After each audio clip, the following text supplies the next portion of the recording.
जय हिंद दोस्तों, वंदे मातरम। स्वागत है आपका अपने चैनल ज्ञान वर्षा में। तो इस वीडियो में हम बाल विकास एवं शिक्षण शास्त्र से संबंधित क्वेश्चन देखने वाले हैं। कुल प्रश्नों की संख्या 50 है, जो कि सी टेट, सी जी टेट या किसी भी स्टेट वाले टेट के लिए इम्पॉर्टेंट है। तो चलिए स्टार्ट करते हैं। पहला, बाल विकास का अध्ययन मुख्य रूप से किस पर केंद्रित होता है? शारीरिक वृद्धि, मानसिक विकास, व्यवहार में परिवर्तन या संपूर्ण व्यक्तित्व? तो इसका राइट आंसर आएगा संपूर्ण व्यक्तित्व पर आधारित होता है मुख्य रूप से, न केवल शारीरिक वृद्धि, मानसिक वृद्धि या व्यवहार, सभी को मिलाकर बाल विकास का अध्ययन किया जाता है। अगला है, विकास का सिद्धांत सिर से पैर की ओर कहलाता है। अब हमें तो ये पता ही है कि बालक का विकास सिर से पैर की ओर होता है। छोटा बालक पहले सिर मुंडी हिलाना सीखता है, फिर धीरे धीरे पैर के बल, पहले तो अपने माड़ी के बल फिसलना सीखता है, फिर धीरे से चलना सीखता है। तो जाहिर सी बात है कि विकास सिर से पैर की ओर होता है, लेकिन इस सिद्धांत को कहा क्या जाता है? तो सिफेलोकॉडल इसे कहा जाता है।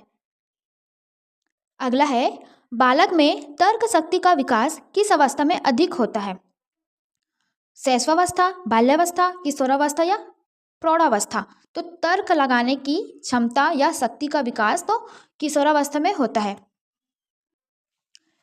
अगला है, प्याजे के अनुसार संवेदी गतिक अवस्था की आयु क्या है? तो जीन प्याजे ने संज्ञानात्मक विकास को 4 अवस्था में बांटा है। उसमें से पहली अवस्था है संवेदी गतिक अवस्था, जिसमें बालक संवेदना से सीखता है। तो वो है 0 से 2 वर्ष की आयु, ऑप्शन नंबर ए। पांचवा, बालक के सामाजिक विकास का सर्वाधिक प्रभाव किसका होता है? तो सर्वाधिक प्रभाव विद्यालय, समाज, परिवार या मीडिया? बालक जिसके साथ भी सबसे ज़्यादा समय व्यतीत करता है वो ज़्यादा प्रभाव छोड़ता है। तो छोटा बालक जो परिवार के साथ ज़्यादा समय व्यतीत करता है, क्योंकि छोटा बालक स्कूल भी जाना प्रारंभ नहीं करता, तो इसका राइट आंसर आएगा परिवार। अगला है, पियाजे के अनुसार वस्तु स्थायित्व किस अवस्था में विकसित होता है? वस्तु स्थायित्व मतलब कि किसी वस्तु का चित्र उसके मन में बनता है। अगर किसी वस्तु को हम छिपा दें तो भी वो ढूंढ लेगा, ये है वस्तु स्थायित्व। तो ये किस अवस्था में होता है? तो संवेगी गतिक अवस्था में ही बन जाता है, पहला अवस्था, जो कि 4 अवस्था में फर्स्ट अवस्था है ये। बुद्धि परीक्षण का जनक किसे माना जाता है? गिलफोर्ड, बिने, टर्मन या स्पीयरमैन? तो बिने को बुद्धि परीक्षण का जनक माना जाता है। आईक्यू का सूत्र किसने दिया? तो आईक्यू का सूत्र टर्मन ने दिया था। नेक्स्ट है, थॉर्नडाइक का अधिगम सिद्धांत किस पर आधारित है? तो अनुकरण, समस्या समाधान, प्रयास एवं त्रुटि या अंतर्दृष्टि? तो थॉर्नडाइक का सिद्धांत प्रयास एवं त्रुटि पर आधारित है। पावलोव का सिद्धांत किससे संबंधित है? पावलोव का सिद्धांत सामाजिक अधिगम, शास्त्रीय अनुबंधन, सक्रिय अनुबंधन या अंतर्दृष्टि? तो पावलोव ने जो सिद्धांत दिया था वो शास्त्रीय अनुबंधन से संबंधित है, और इसने किसके ऊपर प्रयोग किया था? तो कुत्ते के ऊपर पावलोव ने प्रयोग किया था। नेक्स्ट है, स्किनर का सिद्धांत किस पर बल देता है? स्किनर ने चूहे के ऊपर प्रयोग किया था, और इसका सिद्धांत प्रबलन पर बल देता है। वाइगोत्स्की ने विकास को किससे जोड़ा है? परिपक्वता, अनुवांशिकता, सामाजिक, सांस्कृतिक कारक या बुद्धि? तो वाइगोत्स्की का जहाँ भी नाम आया तो ज़्यादातर उस सांस्कृतिक या सामाजिक बुद्धि का ये सिद्धांत दिए थे। तो इसका राइट आंसर आएगा ऑप्शन नंबर सी। 13 है, निकटवर्ती विकास क्षेत्र या ZPD की अवधारणा किसकी है? तो ये अवधारणा वाइगोत्स्की जी की है, और इसमें उसने बताया था कि कोई व्यक्ति सीख रहा है, उसे कुछ नॉलेज है, लेकिन कुछ और नॉलेज मिल जाए तो वो विकास के उस क्षेत्र में आ जाता है जो और ज़्यादा सीखने में मदद करता है। जोन ऑफ प्रॉक्सिमल डेवलपमेंट या निकटवर्ती विकास क्षेत्र कहलाता है वो। फ्रायड का सिद्धांत किस पर आधारित है?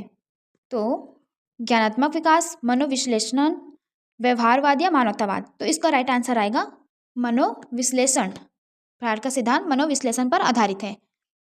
ईड, ईगो और सुपर ईगो किस सिद्धांत से संबंधित है? तो ये फ्रायड के ही सिद्धांत से संबंधित है। एरिक्सन का सिद्धांत किस विकास से जुड़ा है?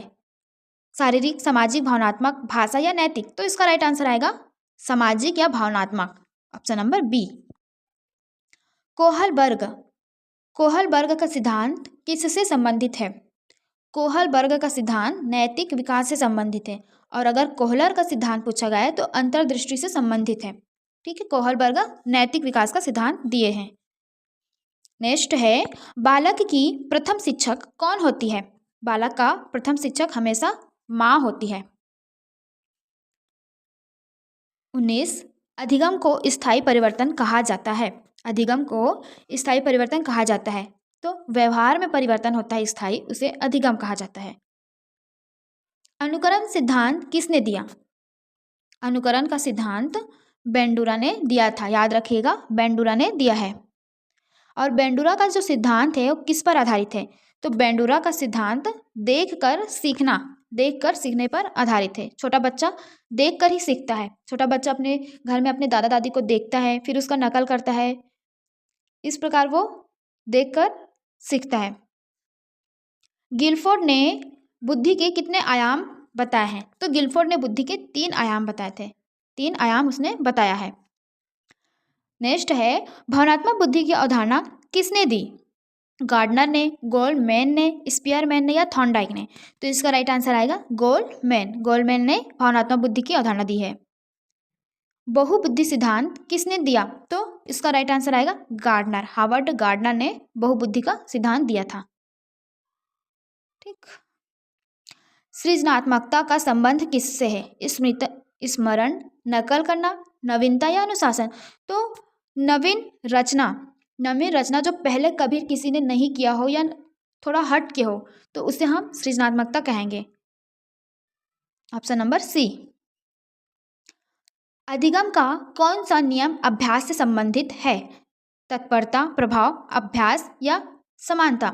तो इसका राइट आंसर आएगा अभ्यास से संबंधित नियम अभ्यास ही है। 27 है, बालक में नैतिक विकास की शुरुआत किस अवस्था में होती है? तो बालक में नैतिक विकास की शुरुआत की बात करें हम, तो ये बाल्यावस्था में हो जाती है। बाल्यावस्था में नैतिक विकास आ जाता है, उसे समझ आ जाता है कि चोरी करना गलत बात है या नैतिकता से संबंधित तथ्य उसे समझ आने लगता है बाल्यावस्था से। समावेशी शिक्षा का उद्देश्य है केवल सामान्य बच्चे, केवल दिव्यांग बच्चे, केवल सभी बच्चों को समान अवसर या केवल प्रतिभाशाली बच्चे? तो समावेशी शिक्षा का उद्देश्य सभी बच्चों को समान अवसर देना, किसी बच्चे में भेदभाव ना करना। और स्कूल में स्कूल ड्रेस या यूनिफॉर्म इसीलिए ही दिया जाता है ताकि शिक्षक की नज़र में सभी बच्चे समान दिखे। अगर ऐसा नहीं करते तो कोई बच्चा जो अमीर घर का है वो अच्छे ड्रेस पहन के आएंगे और गरीब घर का बच्चा फटा पुराना, फिर ऑटोमेटिकली ये मानसिकता बन जाता है कि ये उच्च लेवल का बच्चे हैं, ये निम्न स्तर के बच्चे हैं। इसीलिए सबको समान रूप से दर्शाने के लिए ही यूनिफॉर्म का निर्माण किया गया है। नेक्स्ट है, विशेष आवश्यकता वाले बच्चों की शिक्षा कहलाती है। तो विशेष आवश्यकता वाले बच्चों की शिक्षा विशेष शिक्षा कहलाती है। प्रेरणा का सबसे शक्तिशाली साधन कौन सा है? दंड, डर, रुचि या आदेश? देखो जी, प्रेरणा मतलब मोटिवेशन होना जिससे अधिगम और ज़्यादा प्रभावी बन सके। तो दंड, डर या आदेश से हमें प्रेरणा नहीं मिलती, रुचि अंदर से होनी चाहिए, जो कि सबसे शक्तिशाली साधन भी बोला जाता है इसे। जब तक खुद के अंदर रुचि नहीं होगी तब तक हम कोई काम ठीक से नहीं कर सकते। नेक्स्ट है, अंतर्मुखी बालक का गुण है। अंतर्मुखी बालक का गुण है शांत और आत्म केंद्रित होना। अपने में ही बच्चा शांत स्वभाव का रहता है। लेकिन अगर बहिर्मुखी बालक के गुण की बात किया जाए तो बहिर्मुखी बालक सबसे बातचीत करता है, सामाजिक प्राणी रहता है। नेक्स्ट है, बालक का आत्मसम्मान किससे जुड़ा है? शिक्षक से, मित्र से, स्व अवधारणा या पाठ्यक्रम? तो इसका राइट आंसर आएगा स्व अवधारणा। अधिगम का सर्वोत्तम वातावरण कौन सा है? तो अधिगम का सर्वोत्तम वातावरण कौन सा हो सकता है? डर, दंड, प्रोत्साहन या उपेक्षा? तो बालक को हम अगर प्रोत्साहित करेंगे तब वो अच्छे से सीख पाएगा। डर में रखेंगे या दंड दे के पढ़ाएंगे तो वो उस प्रकार से नहीं सीख पाएगा। नेक्स्ट है, भाषा विकास का सर्वाधिक संवेदनशील काल कौन सा है? भाषा के विकास के लिए सर्वाधिक संवेदनशील काल जब बच्चा बोलना स्टार्ट किया रहता है शुरू शुरू में, तब उसे अगर विदेश में छोड़ दें हम तो वो इंग्लिश सीख जाएगा। जो भी देश में जिस भाषा में ही उसे ढालना चाहे हम, वो 3 से 6 वर्ष की आयु में ढल जाता है। नेक्स्ट देखते हैं, बालक की कल्पनाशीलता अधिक होती है शैशव में, पूर्व बाल्यावस्था में या किशोर में। तो कल्पनाशीलता की बात करें तो बच्चा पूर्व बाल्यावस्था में अधिक कल्पनाशील होता है और बहुत ज़्यादा क्वेश्चन करता है। जिज्ञासु प्रवृत्ति का भी बालक इसी अवस्था में होता है, क्योंकि उसके लिए पूरी दुनिया नई होती है, उसके लिए कुछ भी समझ नहीं आता। आप लोग भी छोटे रहे होंगे तो कुछ कुछ ऐसे बात होती है जो समझ नहीं आता और कल्पना की दुनिया में हम जीते रहते हैं। नेक्स्ट है, खेल का बाल विकास में क्या महत्व है? समय नष्ट होता है, मनोरंजन होता है, सर्वांगीण विकास होता है या अनुशासन सीखते हैं बच्चे? तो इसका राइट आंसर रहेगा सर्वांगीण विकास। खेल को अगर शामिल किया जाए तो सर्वांगीण विकास का चांस है। नेक्स्ट है, शिक्षक का सर्वोत्तम गुण कौन सा है? कठोरता, ज्ञान, सहानुभूति या अनुशासन? तो एक शिक्षक को हमेशा सहानुभूतिपूर्वक बच्चों से बिहेवियर रखना चाहिए। रचनात्मक अधिगम पर बल देता है, व्याख्यान विधि, रटन, क्रियात्मक विधि या दंड? तो इसका राइट आंसर आएगा क्रियात्मक विधि। क्रियात्मक विधि राइट आंसर। अगला है, बालक का सर्वांगीण विकास किससे होता है? केवल शिक्षा से, केवल खेल से, केवल अनुशासन से या शिक्षा व वातावरण से?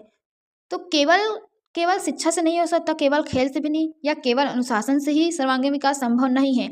तो शिक्षा व वातावरण जैसा होगा उस हिसाब से भी बालक का व्यवहार में परिवर्तन होता है। तो राइट आंसर आएगा शिक्षा व वातावरण। अधिगम में व्यक्तिगत भिन्नता का कारण है समानता, आनुवांशिकता, पर्यावरण या बी और सी? तो इसका राइट आंसर आएगा ऑप्शन नंबर डी, आनुवांशिकता और पर्यावरण दोनों। व्यक्तिगत भिन्नता को हमेशा पर्यावरण और आनुवांशिकता दोनों प्रभावित करती है। नैतिक शिक्षा का उद्देश्य है डर पैदा करना, चरित्र निर्माण, प्रतिस्पर्धा या अनुशासन? तो नैतिक शिक्षा का उद्देश्य हो सकता है चरित्र को निर्माण करना। एक बालक में अच्छे गुणों का निर्माण या चरित्र निर्माण नैतिक शिक्षा का मुख्य उद्देश्य है। बालक में जिज्ञासा किस विकास से जुड़ी है? शारीरिक विकास, सामाजिक, ज्ञानात्मक या भावनात्मक? तो ज्ञानात्मक विकास, जिज्ञासा ज्ञानात्मक विकास से जुड़ी हुई है। बालक को अगर कुछ चीज़ जानने में जिज्ञासा हो रही है मतलब उसे ज्ञान से ही रिलेटेड है। सकारात्मक अनुशासन का अर्थ है डर, प्रोत्साहन, दंड या उपेक्षा? सकारात्मक अनुशासन का अर्थ प्रोत्साहन होगा। बाल मनोविज्ञान का उपयोग होता है केवल शिक्षक के लिए, केवल अभिभावक के लिए, केवल अधिगम सुधार में या केवल परीक्षा में? शिक्षण अधिगम सुधार में बाल मनोविज्ञान का उपयोग करते हैं। अगर हम बालक को समझ जाए तो एक शिक्षक अधिगम में सुधार कार्य किया जा सकते हैं। नेक्स्ट है, सीखने की गति निर्भर करती है आयु पर, बुद्धि पर, रुचि पर या सभी पर? तो इसका राइट आंसर आएगा ऑप्शन नंबर डी, सभी पर, लेकिन सबसे ज़्यादा निर्भर रुचि पर करती है। बालक का व्यवहार प्रभावित होता है आनुवांशिकता से, पर्यावरण से, अनुभव से या सभी से? तो बालक का व्यवहार सभी से प्रभावित होता है, ऑप्शन नंबर डी। अगला है, अधिगम का स्थानांतरण क्या है? अधिगम का स्थानांतरण क्या है? भूलना है, नई सीख या एक सीख का दूसरी पर प्रभाव, पुनरावृत्ति? तो एक सीख का दूसरी सीख पर प्रभाव, जैसे स्कूटी चलाना आ रहा है या टाइपिंग, हिंदी टाइपिंग आ रहा है या इंग्लिश टाइपिंग आ रहा है, हिंदी से इंग्लिश टाइपिंग सीखना या इंग्लिश से हिंदी टाइपिंग सीखना, या स्कूटी चलाने आ रहा है फिर हम कार जल्दी सीख जाते हैं, ये सब जो है अधिगम का स्थानांतरण है। तो एक सीख का दूसरी पर प्रभाव। कक्षा में लोकतांत्रिक वातावरण का परिणाम होता है तो सक्रिय सहभागिता। आज का लास्ट क्वेश्चन है, शिक्षा का अंतिम लक्ष्य है? तो इसे आप लोग कमेंट में बताइएगा, शिक्षा का अंतिम लक्ष्य क्या हो सकती है? और वीडियो अच्छी लगे तो please like and subscribe my channel. Thanks for watching friends and come back my channel.